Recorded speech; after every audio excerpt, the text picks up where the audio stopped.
മലയാളത്തിലെ ആദ്യ രചനകളെ കുറിച്ചാണ് നമ്മളിന്ന് പരിചയപ്പെടാൻ പോകുന്നത്. മലയാളത്തിലെ ആദ്യത്തെ കുറ്റാന്വേഷണ നോവൽ അപ്പൻ തമ്പുരാൻ രചിച്ചിട്ടുള്ള ഭാസ്കര മേനോനാണ്. മലയാളത്തിലെ ആദ്യത്തെ സൈബർ നോവൽ എം മുകുന്ദൻ രചിച്ചിട്ടുള്ള നൃത്തമാണ്.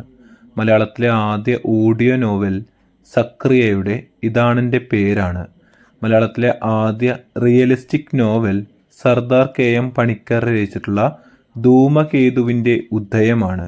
മലയാളത്തിലെ ആദ്യ ആക്ഷേപഹാസ്യ നോവൽ കിഴക്കേപ്പാട്ട് രാമൻകുട്ടി മേനോൻ രചിച്ചിട്ടുള്ള പറങ്ങോടി പരിണയമാണ്.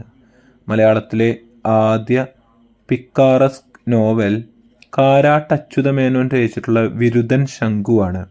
മലയാളത്തിലെ ആദ്യ രാഷ്ട്രീയ നോവൽ K. നാരായണ കുരുക്കൾ രചിച്ചിട്ടുള്ള പാറപ്പുറമാണ്. മലയാളത്തിലെ അധസ്ഥിതരുടെ കഥ പറഞ്ഞ ആദ്യ നോവൽ പോത്തേരി കുഞ്ഞമ്പു രചിച്ചിട്ടുള്ള സരസ്വതി വിജയമാണ്. മലയാളത്തിലെ ആദ്യ ബോധധാര നോവൽ പോഞ്ഞിക്കര റാഫിയുടെ സ്വർഗദൂതനാണ്. അടുത്ത ക്വസ്റ്റ്യൻ നോക്കുക. മലയാളത്തിലെ ആദ്യ അപസർപ്പക നോവൽ സ്ത്രീയാണ് രചിച്ചിട്ടുള്ളത്. മലയാളത്തിലെ ആദ്യ അപസർപ്പക നോവൽ അഥവാ കുറ്റാന്വേഷണ നോവൽ എന്നുള്ളത് അപ്പൻ തമ്പുരാൻ രചിച്ചിട്ടുള്ള ഭാസ്കര മേനോനാണ്. അപസർപ്പക നോവൽ ആദ്യമായിട്ട് എഴുതിയിട്ടുള്ള സ്ത്രീ എന്ന് പറയുന്നത് ഭദ്ര N. മേനോനാണ്.